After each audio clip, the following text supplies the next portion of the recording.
Bismillahirrahmanirrahim. Assalamualaikum warahmatullahi wabarakatuh. Perkenalkan, nama saya Siti Nahdia, NIM D1B120273, mahasiswa ahli jenjang S1 Farmasi kelas 05 angkatan 2020, Universitas Megarizky Makassar.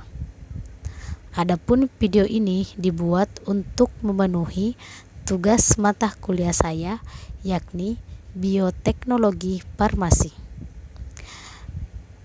Di sini saya akan menjelaskan mengenai ekspresi gen.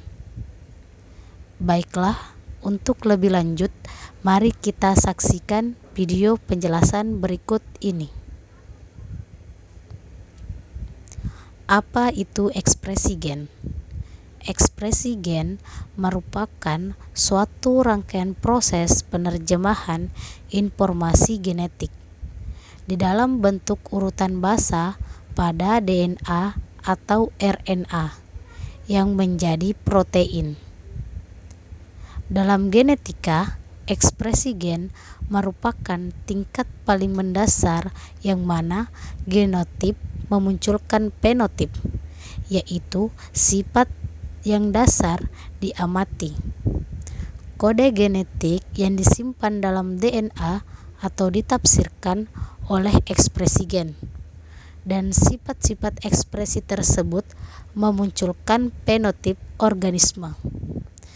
Fenotip semacam itu sering diekspresikan oleh sintesis protein. Untuk lebih lanjutnya, kita perlu tahu apa itu genetik. Genetik adalah ilmu yang mempelajari pewarisan sifat atau hereditas yang diwariskan kepada anak cucu serta variasi yang mungkin timbul di dalamnya. Adapun perkembangan dalam ilmu genetika antara lain, yang pertama era pra-Mendel atau sebelum abad ke-19. Bangsa Babilonia 6.000 tahun yang lalu sudah melakukan penyusunan silsilah kuda untuk memperbaiki keturunan. Sementara itu, bangsa Cina juga melakukan seleksi benih padi untuk mencari sifat unggul. Yang kedua, era Mendel atau pada tahun 1822 sampai 1884. Pada era ini merupakan keberhasilan Mendel yang merupakan seorang pastur yang mampu melakukan percobaan persilangan pada tanaman ercis atau Pisum sativum. Mendel juga berhasil mengamati adanya sifat keturunan atau karakter yang diturunkan dari generasi ke generasi. Selain itu, Mendel mampu membuat perhitungan matematika tentang sifat genetis dari karakter yang ditampilkan oleh percobaan tersebut. Faktor pembawa karakter tersebut kemudian dinamakan determinan atau faktor.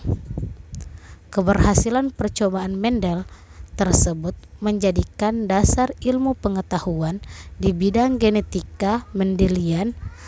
Berkat usahanya tersebut, Mendel dijuluki Bapak Genetika. Yang ketiga, era pasca Mendel atau setelah tahun 1900. Era ini ditandai dengan ditemukannya karya Mendel oleh Hugo de Vries dari Belanda, Karl Correns dari Jerman, dan Erich von Däniken dari Australia. Selain itu, banyak peneliti yang lebih mendalami, di antaranya yaitu yang pertama Bateson dan Punnett pada tahun 1861 sampai 1926. Yang kedua, Van Beneden dan Boveri pada tahun 1883 sampai 1887. Yang ketiga, Fleming dan Rox pada tahun 1882. Yang keempat, ada Weismann. Yang kelima ada Walter S. Sutton pada tahun 1903. Yang keenam ada Thomas Hunt Morgan pada tahun 1910. Yang ketujuh ada Garrod pada tahun 1909. Yang kedelapan ada Ingram pada tahun 1956. Yang kesembilan ada Muller pada tahun 1927 dan Auerbach pada tahun 1962. Yang ke-10 ada James Watson dan Francis Crick pada tahun 1961 dan yang terakhir ada Nirenberg pada tahun 1961. Selanjutnya, perkembangan konsep tentang gen. Sekitar 50 tahun kemudian, orang peneliti yaitu G. W. Bedle mempelajari mutasi gen pada jamur Neospora crassa dengan menemukan berbagai strain mutan hasil iradiasi menggunakan sinar X atau sinar ultraviolet pada medium lengkap dan medium minimal.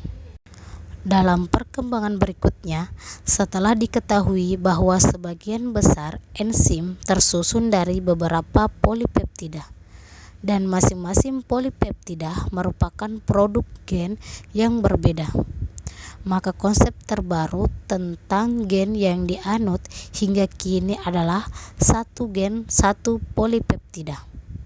Sebagai contoh, enzim triptofan sintesa pada Escherichia coli terdiri atas dua buah polipeptida, yaitu polipeptida alfa dan polipeptida beta. Polipeptida alfa merupakan produk gen TRPA, sedangkan polipeptida beta merupakan produk gen TRPB. Selanjutnya, gen terbagi menjadi dua, yaitu fenotip kualitatif dan fenotip kuantitatif, di mana fenotip kualitatif adalah fenotip sifat-sifat yang menyatukan orang dengan variasi genetik, sedangkan fenotip kualitatif adalah fenotip yang diukur. Adapun contoh dari fenotip kualitatif yaitu warna tubuh, bentuk sirip, bentuk sisik, dan lain-lain. Adapun contoh dari fenotip kuantitatif seperti fekunditas, panjang atau berat tubuh, kandungan lemak, persentase daging. Selanjutnya, manfaat ekspresi gen. Proses ekspresi gen digunakan oleh semua makhluk hidup, termasuk eukariotik, prokariotik, atau bakteri dan archaea, dan dimanfaatkan oleh virus untuk menghasilkan mesin makromolekul untuk kelangsungan hidupnya. Adapun mikroorganisme yang berperan.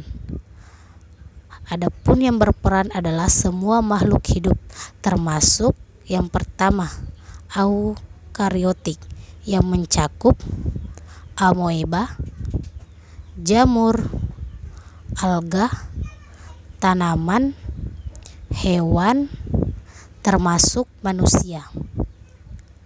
Yang kedua, prokariotik, yang mencakup bakteri, mikoplasma, dan alga hijau biru atau cyanobacteria, dan juga termasuk virus.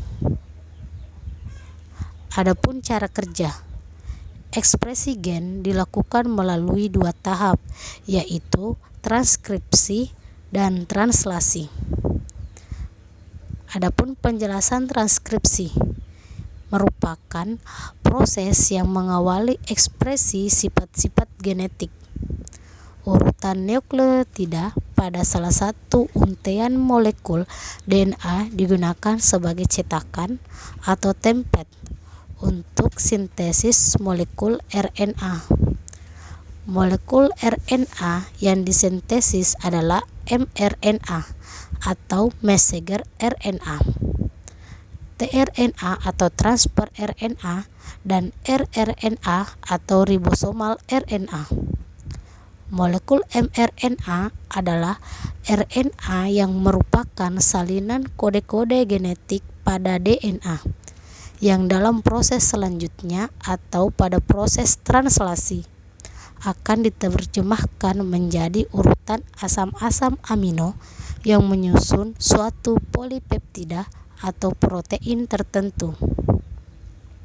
Molekul tRNA adalah RNA yang berperan membawa asam-asam amino spesifik yang akan digabungkan dalam sintesis protein atau translasi. Molekul rRNA adalah RNA yang digunakan untuk menyusun ribosom, yaitu partikel sel yang digunakan sebagai tempat untuk sintesis protein. Sedangkan translasi merupakan proses yang lebih rumit karena melibatkan fungsi berbagai makromolekul. Oleh karena kebanyakan di antara makromolekul ini terdapat dalam jumlah besar di dalam sel, maka sistem translasi menjadi bagian utama mesin metabolisme pada setiap sel. Translasi hakikatnya sintesis protein berlangsung di dalam ribosom, suatu struktur organel yang dapat di dalam sitoplasma. Ribosom terdiri atas 2 subunit, besar dan kecil, yang akan menyatu selama inisiasi translasi dan terpisah ketika translasi telah selesai. Ukuran ribosom sering dinyatakan atas dasar laju pengendapan selama sentrifugasi sebagai satuan yang disebut dengan satuan Cepheid. Terima kasih. Mungkin itu saja yang dapat saya sampaikan. Semoga bermanfaat dan menambah wawasan bagi semuanya. Lebih dan kurangnya mohon dimaafkan. Wabillahi taufik wal hidayah. Wassalamualaikum warahmatullahi wabarakatuh.